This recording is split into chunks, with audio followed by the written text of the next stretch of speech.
জিয়া আন্তর্জাতিক বিমানবন্দরের নাম পরিবর্তন ১২০০ কোটি টাকা দিয়ে কেন হযরত শাহজালাল আন্তর্জাতিক বিমানবন্দর করা হয়েছে জানলে আপনি চমকে উঠবেন। জিয়া আন্তর্জাতিক বিমানবন্দরের নতুন নাম করা হয়েছে হযরত শাহজালাল আন্তর্জাতিক বিমানবন্দর।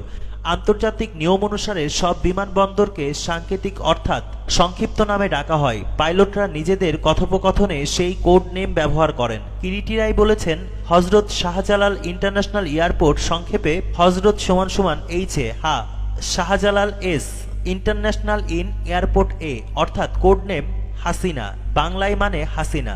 এবার আসুন পাইলটদের কথোপকথন শুনি। You are clear to land on Hasina, control to cockpit, Hasina is ready, clear you are also, clear to enter Hasina.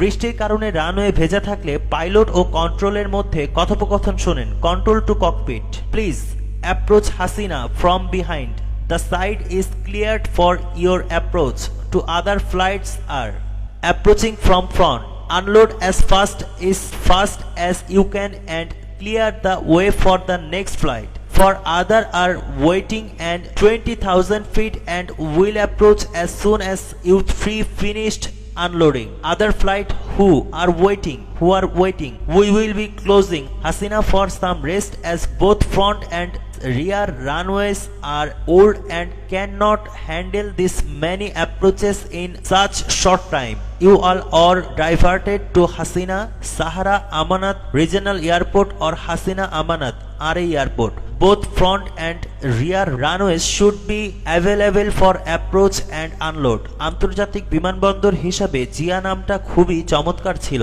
কেননা বিমানবন্দরের নাম সংক্ষিপ্ত হওয়া ইটসেলফ এ বেনিফিট।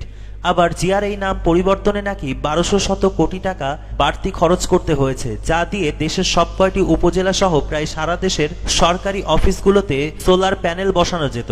যেমন ঢাকায় প্রধানমন্ত্রীর কার্যালয়ে সোলার পাওয়ার বসানো হয়েছে, যাতে খরচ হয়েছে ১ কোটি টাকা। সুতরাং বিমানবন্দরের নাম বদলের টাকা দিয়ে দেশের ১২০০ সরকারি অফিস